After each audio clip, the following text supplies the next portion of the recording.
Watching Kyle's unboxing videos again? Yeah, he always finds the coolest...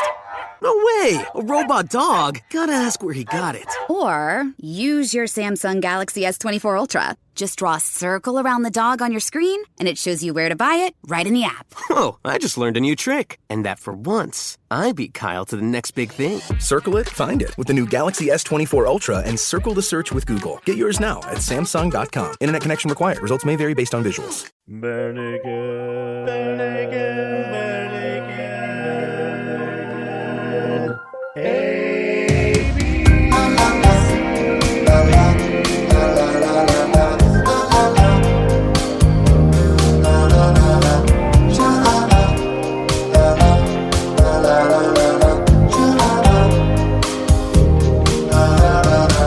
If I was stuck inside a burning building, I'd want to be there with you. The final seconds of the thrilling ending. No eating MacGyver. Hey, Frank Oz, thanks for guest appearing on the show. Frank, we know you listen. Please do come on the show. Despite what they do, Get Frank and Noah on the same always get episode. away. Reversing Throw us in any compromise position. Welcome to the Bare Stand Naked back and watch what we where do. we discuss every single Bare Naked Ladies song You from and why me to why. against the Because world. calling it the why There's no song. white flags when you're my girl. Doesn't seem very You and me against Why? the world, and it Because won't we stand a chance.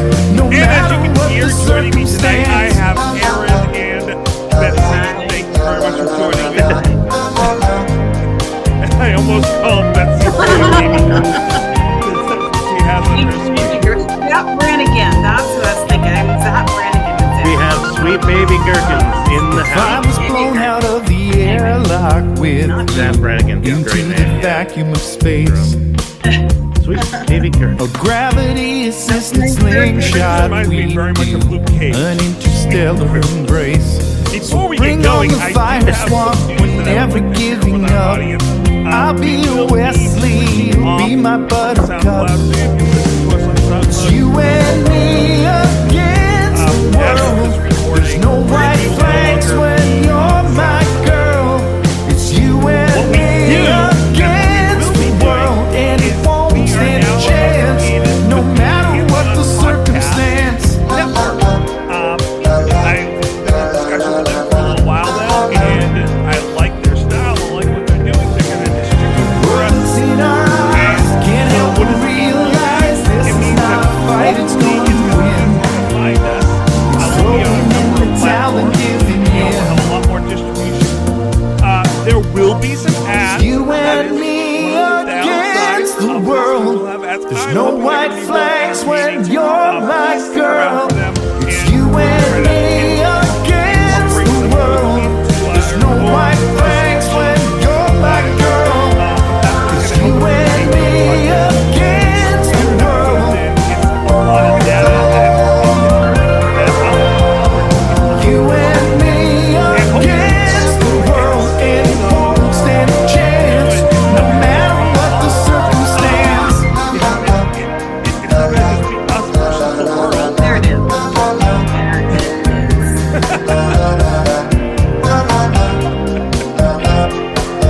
This week's Nicely done. Nicely. this week's song is "You Plus Me V's the That's World." Smooth. V's? Yeah, Alive, VS, very nice. V's. V's. Oh, that was like Batman V's Superman, that movie that we all saw. If you've never heard this song before, here is a quick Vis-a-vis. snippet. It's you and me against the world. There's no white flags when you're my girl. It's you and me against the world, and it won't stand a chance, no matter what the circumstance.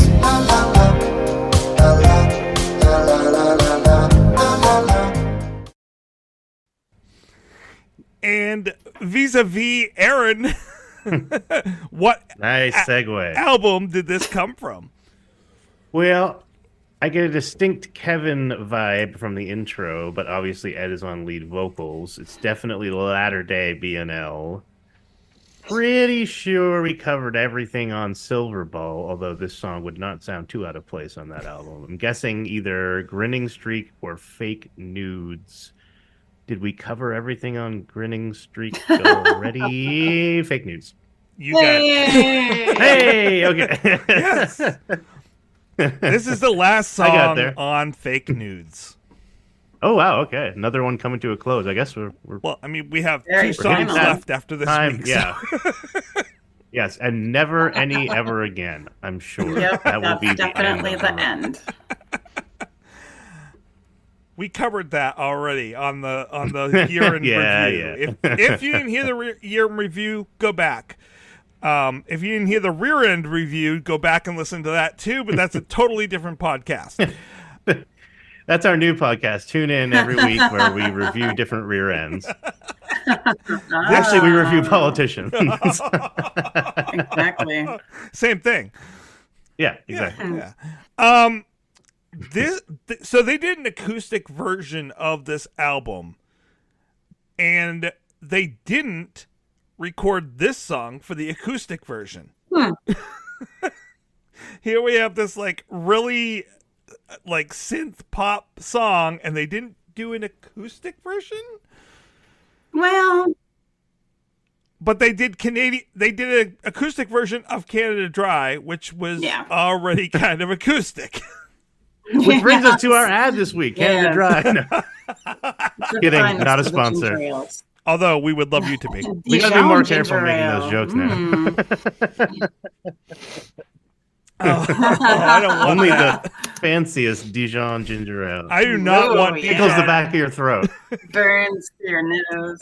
I do not want Dijon ginger ale, unless Canada Dry makes Dijon ginger ale. At which point, it was They should, amazing. just for like a BNL tie-in.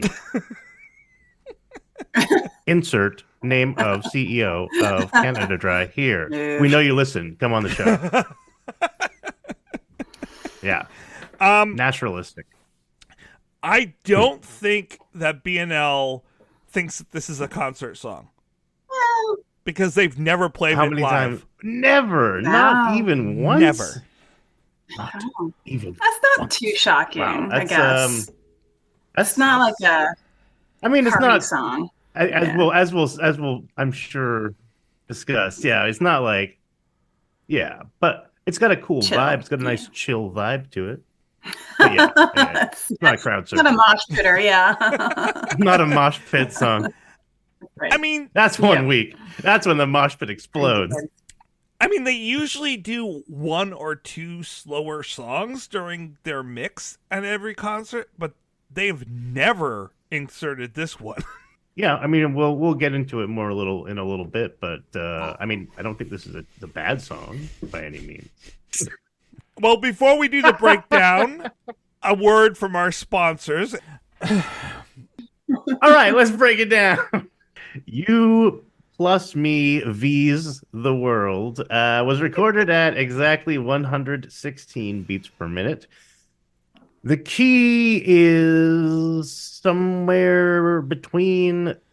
No, you know what? I'm not going to say somewhere between. It is C minor, but it implies Dorian at times because it has both F major and F minor. But I think the inclusion of, I want to say, like the 6th degree, so the A flat precludes it from being Dorian. Anyways, all this to say, it's C minor, but occasionally you're going to hear an F major, which is not diatonic to C minor. You would normally hear an F minor. So you could call it a borrowed chord, I think is probably the most appropriate, but I'm going to call it Schrodinger's chord because sometimes it's minor, sometimes it's major. Maybe it's both at the same time until we listen to it. So the verse goes C minor to F to A flat major to E flat major to B flat major back to C minor, which is 1 4 6 3 7 1. The chorus is A flat to E flat to B flat to F major. With the bridge F minor, finally. I like this. The simple changes feel fairly distinctive because we're finally, it's kind of like either F major throughout the song thus far, or maybe they actually kind of have withheld the third, so they're just playing the root and the fifth like a power chord, in which case it's neither major nor minor, and it really truly is Schrodinger's chord. But on the bridge, we hammer really hard on that F minor. So it's really saying, okay, yes, we are definitely in C minor at this point. And then we play F minor to G minor to A flat major. So you'll note an ascending chord change there. It's just kind of walking up the degrees of the scale. Then we go to G minor and then back to F minor. You repeat, except the second time around the bridge, we're going to cut it off early and head to B flat major for the turnaround. And that's pretty much it. You have the intro and the outro, which are both the verse changes. So that's your A section. We have verse 1, verse 2, AA. Chorus is B. A solo across the verse changes. So A again. Verse 3 is A. The chorus again is B. The bridge is our C section. The chorus again, B. And the outro A. So A, B, A, B, C, B, A. What's that word? Abadabdabdabcab. It's ab. It's like you're talking backwards and you're having a stroke at the same time. Yeah. Sounds like I'm talking backwards, It's like I'm from wonderful. Twin Peaks. Maybe a good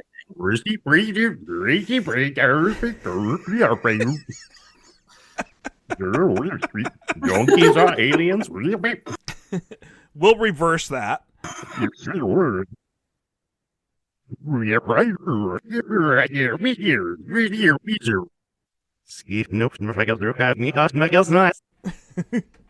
So, yeah, I mean, what can I say about this song? There's stuff that I like about this song.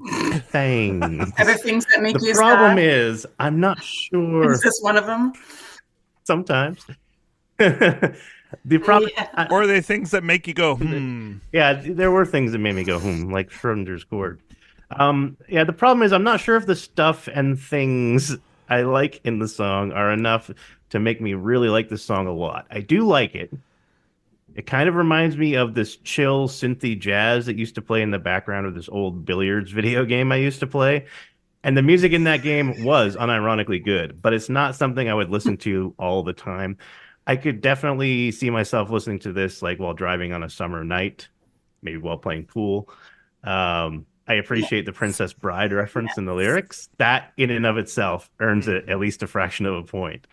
And I dig the laid back vibe. Like I said, it's kind of funny because we were talking about vaporwave earlier today.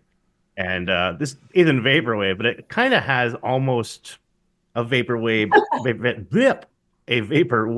adjacent feel to it. What do you think, Bets?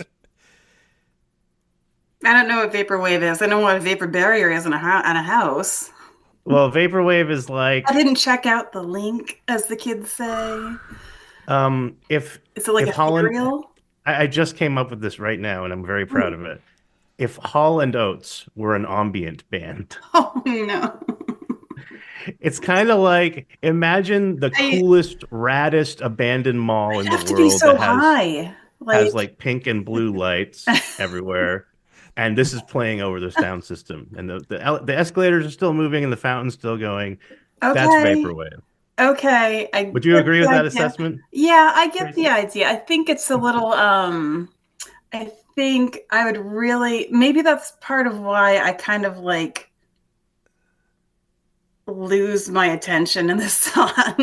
It's probably a similar. Yeah, it's kind of really, really good elevator music. Yeah, I like the beeps and the boops, but The beeps and boops are good. Kevin, come on the show. We know it you doesn't listen. exactly hold my I attention. don't think it's meant to be listened to. Fair, I mean, fair. I don't think it's meant to be attended to. It's a song. It's really high art, Tracy. It's avant-garde. You're supposed to play this for plants and plants only. That's right. It's like baby Mozart for plants. Oh, Gonna make them God. grow really fast. That's a huge crossover. Baby African violets. I was just listening to a YouTube lecture the other day on ambient music. And, Aaron, you probably know the guy's name who is known specifically for ambient music. Brian Eno? No, Richard G. like James, way, Aphex way Twin? back. Like, Wow, couple what a flex. No, but he would go out of his way to specifically only make it wasn't ambient music at that time, but it was music that. Oh, you're talking about like. Yeah. Oh, yeah. But the idea was that it was music that, like, he wrote one song that was like 4 bars long, but you were supposed to play it 84 times in a row. Oh, God. And it was only meant for you not to it's funny we mentioned and attend to. It was meant to be playing in the background and just because he was trying to, like, basically troll people. It's like the audio version of Chinese water torture. That would drive me insane. Betsy earlier said my third favorite Cage, and I knew Nick Cage was undoubtedly one of them. Yeah. And I was wondering who the other one was. I was leaving room for an extra. I was thinking of. I got you. That's fair. Yeah. I was thinking about John Cage, which kind of reminds me of what Tracy was just talking about, because John Cage famously wrote 433, in which the musician does not play their instrument for 4 minutes and 33 seconds. Starts with an F, I want to say. I wish I could remember what that guy's name was now. It's going to bother me. But yeah, so my point is like that it's kind of like along those lines. I don't think it's meant to be listened to deeply and you know, do what we're doing with it this week and break it apart and listen. I think it's a chill party ambiance song. And so they did do a video to discuss where this came from and what this was supposed to be about. And Jim said this is going back to their roots, and they were trying to make this a very Terrence Trent D'Arby-esque song. And now that he says that, and I went back and I listened, I'm like, yes, this is totally one of those chill versions of Terrence Trent D'Arby stuff.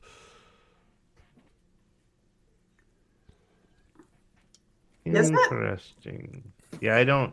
I'd be curious to hear some of that. Yeah, I'm trying to recall it. Because Terrence Trent D'Arby, the only thing I know from him is The Wishing Well. Right. No, I listened to some of his new stuff since he changed his. We discussed this a few weeks ago, but you guys both weren't here that week. His new stuff after he changed his name is really, really good. Think like 50s of like Curtis Mayfield type stuff, mixed with Prince, like very, very intriguing stuff. His Live from Osaka album is amazing. This is much more chill, and if you listen to his first album that Wishing Well was on, there are some chill songs like this, and so I could see where that inspiration's coming from for this song. Do you guys have any guess who brought this song to the band? Well, you make it sound like it wasn't Ed. Is it Terrence Trent D'Arby? Yeah. Oh, star. Did you get a star? Did it come out your nose? Like, hey, guys, listen to this. I just felt like it was in your voice, you know? We have. I mean, it sounds. We have asked him to come on the show. He has not responded. No, this was Ed. Ed brought this to the band. Okay. And Kevin. It felt Ed and Kevin-y to me. So. Kevin immediately loved it. He's like, "You made me a synth pop song. Thank you."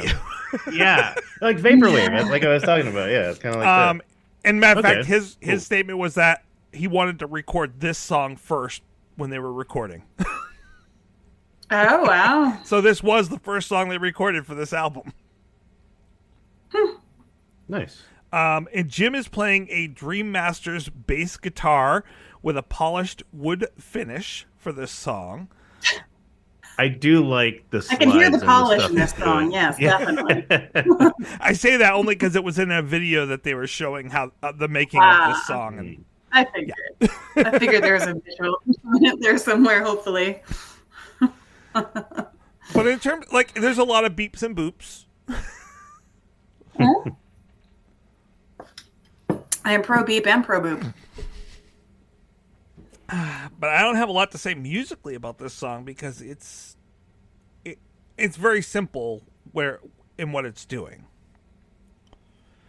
Yeah. I mean, for Bare Naked Ladies, definitely. But. Well, before we talk about what this song means, let's talk about our sponsors. Hey folks, Stefan Shirazi and Renee Richardson here from the Metallica Report. And we are proud members of the Pantheon podcast family, where the best of music and podcasts unite. We've got something pretty cool for you. We are giving away a VIP Metallica merch package worth over $250. That's a whole lot of Scary Guys, Skulls, M72, and other sought-after Metallica swag. And we've made it easy for you to win. Follow and share the Metallica Report, and you're in the game. Go to pantheonpodcast.com/Metallica. Enter your email and hit that button to be entered to win. And just like that, you're eligible for our monthly Metallica merch VIP package. And guess what, metalheads? You can enter every month, so just do it. And while we love our global brothers and sisters, this giveaway is U.S. only. All right, welcome back. And those sure were sponsors. I feel like that advertisement was valid. It really spoke to me. I'm buying that immediately. I'd buy that for $1. Get me 10. Anyway, sorry, Tracy. It's all random what is put in there for sponsors. So I'm really, really hoping. Like, it's going to be like life insurance. And I'm like, get me 10. Black Widow vibes there. I should say, your partner immediately runs out and is searching for help at this point. Yeah, as he should. I want to talk about the first lyric right off the bat. He talks about if he was stuck in a building, I want to be there with you. Yeah, I thought that was kind of, I think it is. Yeah. That's kind of messed up because it's like wishing that situation upon the other person. Little homicide-y. Ed! Romantic homicide? Is that a genre? You could change that with one word. One word. If you just said, if you were stuck in a burning building, I would want to be there with you. Well, to totally be fair, different. I think this is probably intentionally inverted. Like it's probably an Ed jokey thing, I think it's probably Yeah. I could see him switching that around. He wants her stuck in a building. Well, we've talked about elevator. we talked about window cleaners and all kinds of things on this show. So I'm just saying that they don't shy away from the occasional. Dark that's joke. a pretty dark joke. Like being stuck in a burning building. I have a genie. Yeah, but you'd MacGyver. I wish my partner here with me. Because we can MacGyver anything. There was no one. You couldn't have just wished that you were out of the danger and then we were safe somewhere together. You're taking it. Jeez, complain. You never appreciate anything I do. Nag. Writes itself. Yeah. Anyways, I did chuckle at that. I will say that the chorus is exactly the same every time. And the chorus is probably half the song. So your eyes I'm not sure if you know, but your eyes went a little dead when you said that. Yeah. Same exactly every time. I can't help it. I'm not trying to be mean, but it's just like I know you're not. I would like to have heard a bit more variation in the song. It was very samey a lot of the time. The bridge was different. It did feel different, but that wasn't really enough. The chorus and the verse are playing around in variations of the same chords mostly. It doesn't feel like it changes a lot until it hits that bridge, in my opinion. I sound like I don't like it. I do. I like this song. I just don't love it. There are things that I wish were different, but I actually am really glad that this is included in the catalog because it is something different. It's not the kind of thing you normally hear from them in this kind of sense, like not in this polished kind of like synth poppy way, like Kevin said. And I kind of like hearing that just because it's a little different. And the lyrics are good. Like by the way, if people don't know who MacGyver is, we do have some younger people and dear. You know that SNL skit MacGruber? MacGruber. That's making fun of MacGyver. Actually, no. Now the kids these days don't even know what that is. Exactly. What's MacGruber? I love MacGruber though. Will Forte, please come on the show. We know you listen. Richard Dean Anderson, please come on the show. We know. Yes. Oh my goodness. Please do. I want Mac on the show. Yeah. So it was a reference to an '80s TV show where every week Richard Dean Anderson was Angus MacGyver. A special agent. Was he Angus? Yeah, that was his first name. No one Wow. ever called him Angus, but that was his name. Sensitive about it, maybe. He was a special agent that had very scientific knowledge, and he would get stuck in a situation every week with no real weapons and just basic everyday stuff, some duct tape, and his always handy Swiss Army knife. And gum. And and he would find a way to get himself out of it by making like a homemade explosive or some other contraption. I make it sound boring. It was more interesting than that, but it was very much the same every single week. And it had an amazing theme song.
I mean, Starts off all mysterious, then it gets triumphant.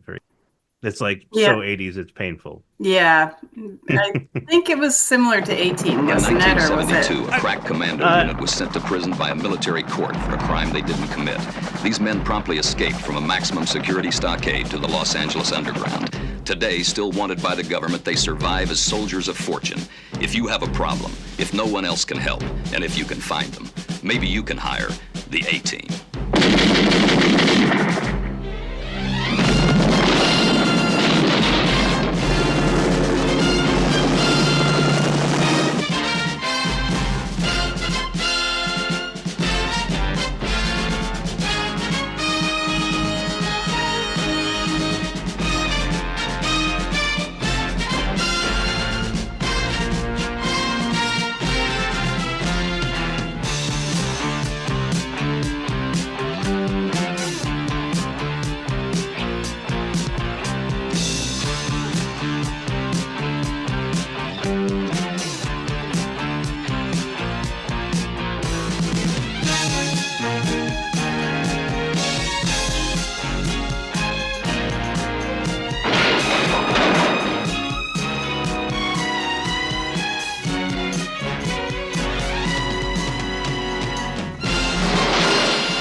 I don't know. That's been a while I mean, ago. Mike It was Post, a little. I think it was Mike Post wrote almost all of the 80s theme songs. So they somewhere between 18 and Quantum Leap. And maybe hoping closer to each Quantum Leap. time that his next leap will be the leap home.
I mean, I think of all those like A-Team and Quantum Leap and Fall Guy and Knight Rider, and they all sounded very similar. I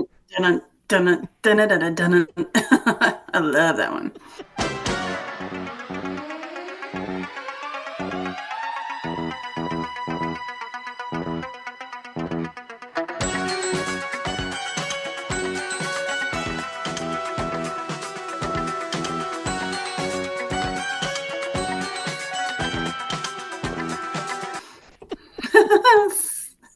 Yeah, right. Now I just got all these 80s themes in my head, like Knight Rider. That's got a great one. Well, speaking of 80s, like you were mentioning before, there was that great Princess Bride reference. Yes, I did really enjoy that. That was my favorite. And it's apropos. It fits perfectly into the discussion of like, we can get through anything if the two of us are together and we're working together. And that's very much Princess Bride. Absolutely. Yep. Minus the stuck in a burning building. Whoa. Fire swamp, though. Marriage is marriage brings us together today. Oh God, so good every time. I don't have a ton of stuff to say about the lyrics either, I guess. Yeah, I mean, I've said pretty much everything I want to say, except Carrie Ellis, we know you come on the show. We know you come on the show. Please listen. Okay, strike that. Reverse it. Gene Wilder, we know you listen from beyond the grave. Please come on the show. Yeah. Let's have a Ouija board episode. Mandy Patinkin, we know you listen. Oh, please come on the show and sing for us. I heard you're a big sweetheart. You probably would do something like that. Yeah, he seems like a really cool dude. Mm-hmm. So come on the show. Don't prove us wrong, Yep. Mandy. We know you listen. Mm-hmm. I love your name. So I also really like the second verse too, the being blown out of the airlock, vacuum space. Like I like that. That was a cute little verse as well. Yeah, it's cute to be blown out of an airlock into the vacuum space. Yeah. Tragic circumstances, you want your loved one there with you. Yeah, I get it. Well, and like they were saying, when Ed has his significant other, he can do anything. He can MacGyver out of those situations. Kobayashi Maru situation. Nice. Exactly. He can cook anything. As Star-Lord said, you've got to know by now, I'm always going to come up with an incredibly brilliant way to get out of a jam. A raspberry jam? Yeah. Only if you're Lone Star. All right, we are becoming reference the podcast now. We need to stop. Well, while our sponsors are doing their numbers, it's time for us to calculate how much we love this song. And what unit of measurement will we be using today? I was thinking fire swamp. Oh, okay, yeah. How many fire swamps? How many rodents of unusual size? ROUTSs. How many ROUSs? Iocane powder is a little too nebulous and a little deeper reference. You'd have to go a little deeper. Nope. ROUSs. Yep. Definitely. That wins it. What is it? ROUSs. How many ROUSs? Rodents of unusual size. Oh, right. I think I spoke over you and I didn't hear it. Betsy, how many rodents of unusual size do you give this song?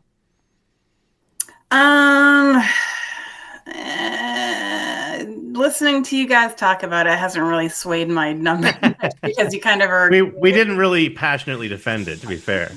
I mean, the only thing I could think is that maybe this is like a I'm on tour and things get tough kind of song, maybe, and so that's kind of an interesting plot. But I don't know. I guess I will stick with my original score of 3.5. 3.5. Okay. Unusual. Interesting. What about you, Aaron? Well, I was going to say I can clearly not choose the score in front of you, but I I think I have to That because is beautiful. remember when I said that the Princess Bride reference was worth at least a fraction of a point? Well, I was going to award it 3.25, Ah. but now I guess because of the Princess Bride reference, I have to give it a 3.5 rodents of unusual size out of 5. So we chopped one of them in half, and the other one is running away. Run away! That got really morbid and sad all of a sudden. Scurrying with its front neck. Well, how about you, Tracy? I like this song more than Navigate, but less than Jerome. Okay. And while if Jerome has 5 apples and Navigate has 7, I'm being a little bit facetious, but it is a sweet song. I'm not a synth pop kind of guy. It's just not who I am. It's a nice song. I'm not going to change it if it comes on, but I'm definitely not going to seek it out. And it doesn't make me want to run away. And knowing that the song was a Terence Trent D'Arby homage, then it sounded a little better to my ears and made me turn and stay. I did my best, but it wasn't enough. I have to give it a 3.05. 3.05. 0.05. Okay. Okay. Yeah, you were weaving in some segues there. I think I might have detected. Just a few. Can you guess what next week's song is? Subtle. Getting notes of Run Away. Yes, indeed. We will be discussing You Run Away next week. I'm not going to give away the album, but I'm looking forward to seeing what people say. This is a very controversial song. I think it was Gordon. Huh? Gordon? They knew early on. There were signs, yeah.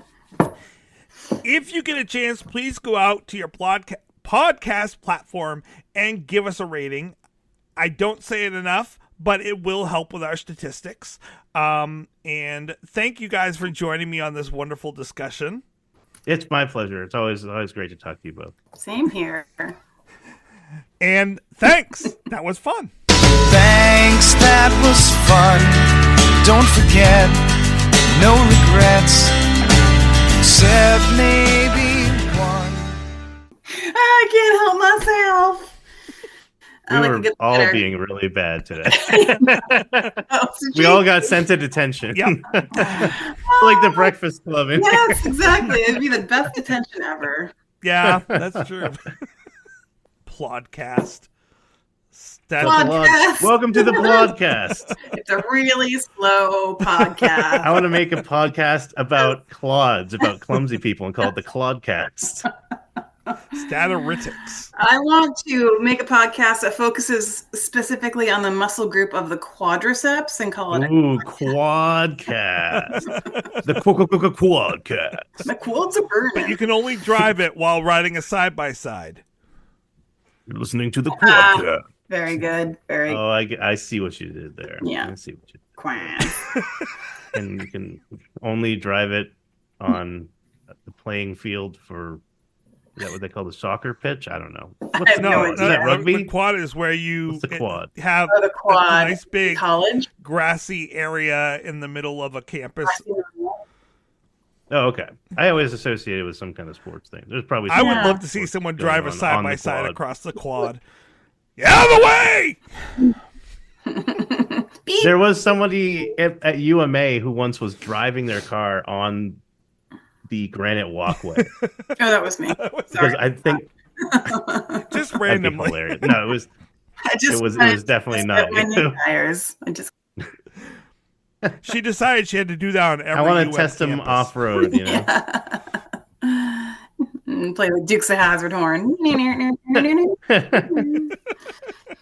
Nice. I think that's been canceled. Probably, yeah. Bring it up. Man, that car was kind of racist. I mean, they weren't, but the car kind of was. We're not racist. We're just going to paint this symbol on the top of our car. And name it the General Lee and have the horn be, I wish I was in the land of Dixie. Nothing else about this car is racist. I challenge you to find one thing about this car other than those 3 really racist things that are racist about this car. So now we know that it was Uncle Jesse all along. Uncle Jesse? That was the racist. Uncle Jesse. What did he used to say? Lord have mercy. On Full House? Lord have mercy. Have mercy. No, Uncle Jesse was the Duke boy's uncle. Who's uncle? They lived with Uncle Jesse. Okay. I was thinking John Stamos. Oh, me too. Oh my God. Different Uncle Jesse. You lost me. I was like, is there a Dukes of Hazzard Full House connection somewhere? I totally want to see that. Be hilarious. Like Uncle Jesse's related to the Duke boys. He's like, yeah, my cousins from the country are gonna stay with us for a couple days. Well, you guys ready? Be hilarious. I'd watch that. I want to see them like go up that hill in San Francisco and just clear it. Yeah, just jump over it in slow mo. Yeah, perks on the roof or something. Those Duke boys are up to it again. They're at their old shenanigans again, those Duke boys. To celebrate joining Pantheon Podcasts, Rock Camp, the podcast, the official podcast of Rock and Roll Fantasy Camp, is giving away a guitar signed by Mike Portnoy of Dream Theater, Marty Friedman, formerly of Megadeth, and legendary shredder Zakk Wylde, plus our rockstar counselors like Vinny Appice, Monty Pittman, and more. To enter to win, simply follow, rate, and review our podcast on your preferred platform, and that's all you have to do. For more information, go to rockcamp.com/podcast.